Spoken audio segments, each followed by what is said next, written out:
A ver, era todo un antagonista de la época. Me acabo de dar cuenta de una cosa que he hecho y soy idiota. He puesto la imagen de Sade por encima del chat. Y me doy cuenta ahora.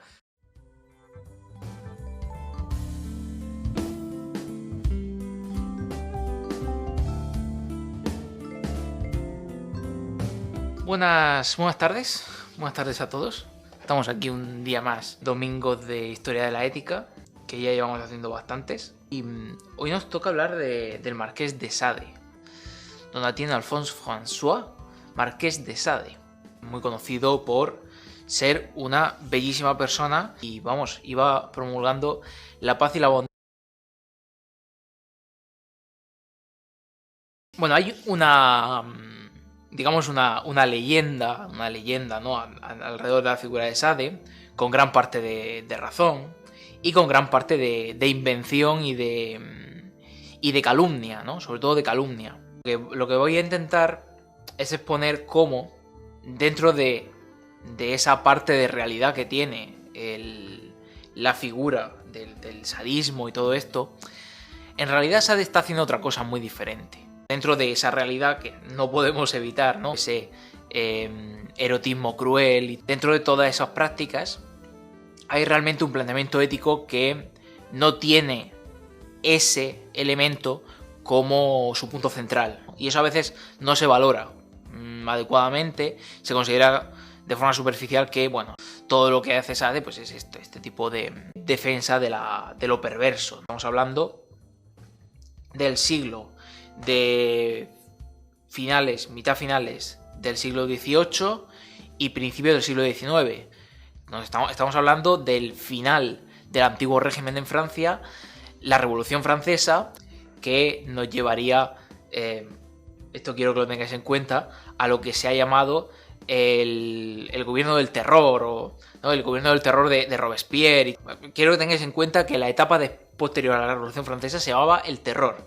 Esto de aplicar unos conceptos valorativos, puramente valorativos, juiciosos y tajantes y peyorativos a ciertas épocas, no sé, hay una tendencia histórica, que a lo mejor es casual, ¿no?, a que se asocie a los periodos de cambio, de revuelta, posteriores a las revueltas, y no a los periodos anteriores, que en algunos casos, digo yo, a lo mejor había más motivos en esos periodos anteriores para llamarlos terroríficos. Parece ser que cuando gobernaba la monarquía y la aristocracia y podían hacer los nobles un poco lo que les salía del pitote, todo eso no era terrorífico. Que un noble pudiera ir por la calle con su espada, matar a un pobre que ha tenido la desdicha de tener que robar algo para llevarse a la boca, impunemente o en todo caso con una sanción muy leve, eso no era terrorífico. Los aristócratas tenían varios privilegios. Uno de ellos era que las condenas por delitos de tortura y de violación eran castigos menores. Tú, noble, señor noble, vas por ahí violando y torturando a la gente, y mientras no generes un gran escándalo, mientras sea gente pobre, que no le importa a nadie, que solamente tienes que ir al juzgado a dar un poco de explicaciones, a lo mejor pagar una pequeña multa y poco más. Cómo viene el contraste entre lo que era el antiguo régimen y lo que es esa etapa del terror, el terror de la guillotina. Cuando hablamos de la guillotina estamos hablando de, madre mía, el terror, el matar a gente a guillotinada, ahí, a cascoporro. Qué mala gente. ¿Sabéis qué derecho tenían los nobles? A ser ejecutados en la guillotina.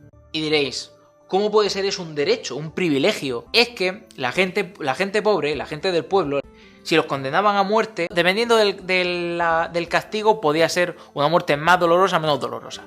Pero el caso de Jean Calas, por ejemplo, lo ejecutaron en la rueda. ¿Y qué era la rueda? Pues una cosa muy bonita, en el cual te tumbaban, te ataban bien, todos los brazos y piernas, todo para que no te movieran nada, y un señor con un mazo grande, una barra de hierro, te empezaba a dar palos, pero con mucha delicadeza, en las articulaciones y en los huesos. De manera que no te matara rápido y estuvieras sufriendo durante mucho tiempo. Bueno, parece que hay un doble rasero ahí, ¿no? Que no digo yo que tenga que ver con quién escribe la historia, pero los personajes de las obras de Sade, en realidad, plantean una especie de intentos de justificación de posturas extremas para transmitir una imagen lo más sincera posible y muy extrema y muy radical de la sociedad francesa del momento. Eso existía, pero todo el mundo hacía lo imposible porque se acallara. Y era muy raro que a un noble se le juzgara fuertemente, se le diera una pena importante por realizar alguno de estos actos. Entre los comentadores de su obra y de su vida está Simone de Beauvoir.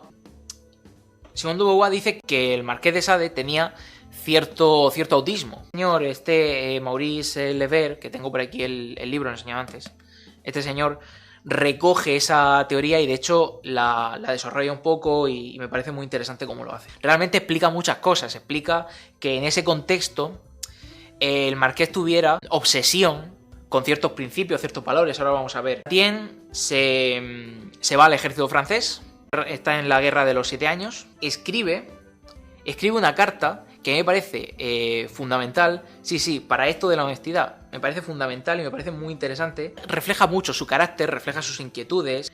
Me preguntáis sobre mi plan de vida y mis ocupaciones. Os lo detallaré con sinceridad. Me reprochan que me guste dormir y es cierto que tengo un poco este defecto. Obro en concordancia con mis ideas, ya sean buenas o malas. Las digo y soy elogiado o censurado en proporción con el escaso o ningún sentido común que tengan. Hay que hacer la corte para tener éxito, pero no me gusta hacerla. Sufro cuando oigo a alguien decir a otro, para halagarle, 1000 cosas que a menudo no piensa. Soy incapaz de interpretar a un personaje tan tonto. Estas son mis virtudes, o aquellas a las que aspiro. Un planteamiento brutalísimo de principios. O sea, tenemos a los textos de Marqués de Sade y nos, digamos, vamos un poco más allá del hecho de que contengan actos cruentos y violaciones y torturas y tal, y profundizamos en cómo actúan los personajes, cómo se manifiestan, cómo se justifican, cómo dialogan unos con otros. Esos valores, esa declaración de principios está ahí.